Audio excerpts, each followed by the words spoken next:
Kami tidak menolak pembangunan, kami menolak penindasan.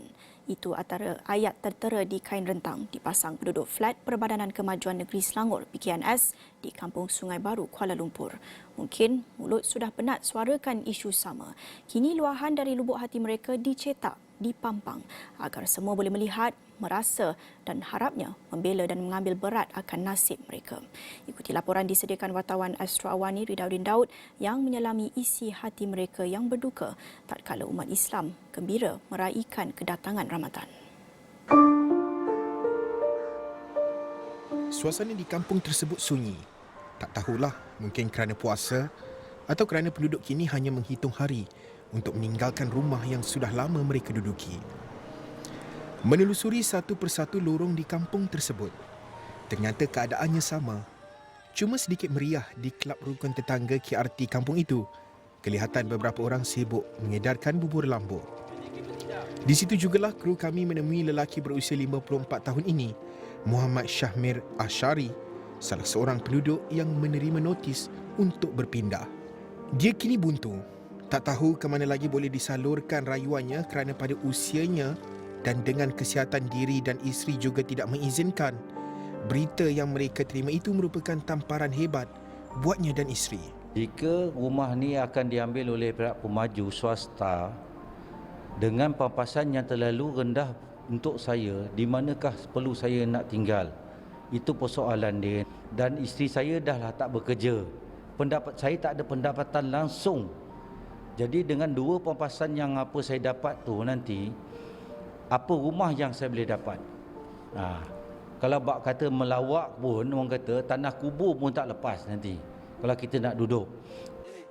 Bagi Anwar Ahmad pula, sudah berkajang-kajang luahan hatinya ditulis, dikongsikan dengan rakan-rakan, mengharapkan agar setidak-tidak ada yang tampil menghulurkan bantuan. Kalau setakat yang pampasan dia bagi, saya akan pindah lah. Memang saya tak pindah lah. Saya cari rumah kat mana dengan harga RM250,000. Dan KL ni pun, white pun 300 lebih kan. So, kalau ditambah, boleh saya kosongkan rumah. Kami melalui jawatan kuasa bertindak, berusaha, pergi sana, pergi sini, pergi jumpa Datuk Jo, pergi jumpa Khalid Samad, pergi jumpa, semua kami jumpa, minta tolong. Tapi cuma Khalid Samad dapat suara kat mahkamah, dekat parlimen kan.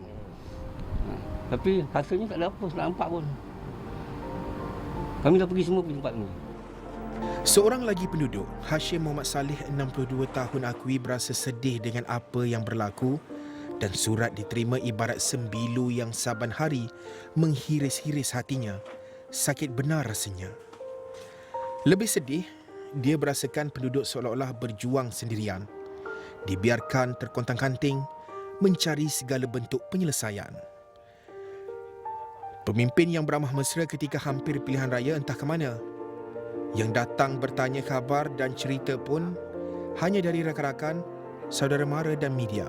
Kami dapat surat, betul-betul dia memang membunuh kami punya perasaan kan. Betul kecewa yang teramat sangat. Tapi kekecewaan kami ni memang orang lain tak akan rasa. Kami yang merasa di Kampung Baru ni lah yang merasa betapa perit, pedih, sedih, sebab semua adalah kat situ kan. Bincang dengan orang rumah, kita cakap Allahu Akbar kan. Mana kita nak tuju kan?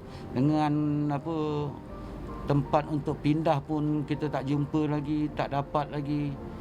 Kan, dengan keadaan puasa, dengan raya, Allahu Akbar, betul-betul kita rasa kecewa lah kan. Dengan kedatangan surat yang tak dijangka lah kan. Menurutnya, dia dan keluarga sedia berpindah, namun berikanlah sedikit masa, 6 bulan atau setahun untuk persediaan.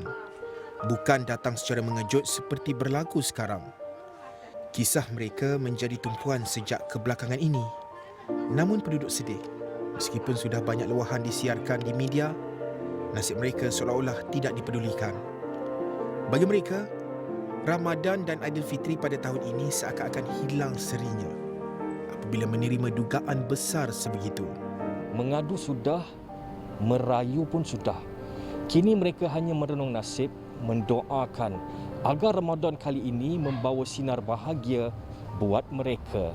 Cakaplah apa saja, hentamlah apa pun, hanya mereka rasai deritanya. Kini hanya doa dan harapan menjadi peneman setia. Ridauddin Daud dan Amarul Amiruddin, Astro Awani.